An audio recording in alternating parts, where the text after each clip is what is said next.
السلام علیکم دوستو، حجاج کی دربار میں 3 آدمی قتل کے لیے پیش کیے گئے۔ ان میں ایک عورت بھی تھی۔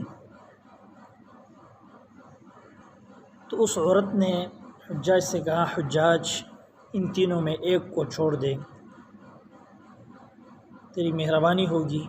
حجاج نے کہا، تم تینوں میں ایک کو چن لو، جو تمہیں پسند ہے اس کو میں چھوڑ دوں گا۔ تو اس میں عورت کا ایک بیٹا تھا، ایک شوہر تھا اور ایک بھائی تھا۔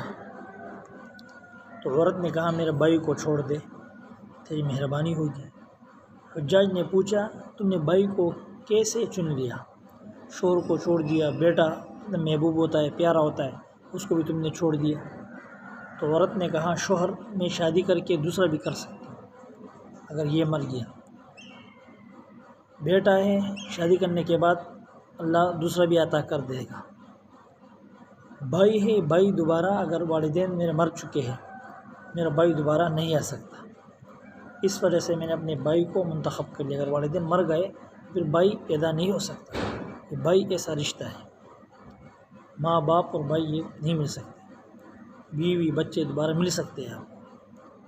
تو اس وجہ سے میں نے بھائی کا انتخاب کر لیا۔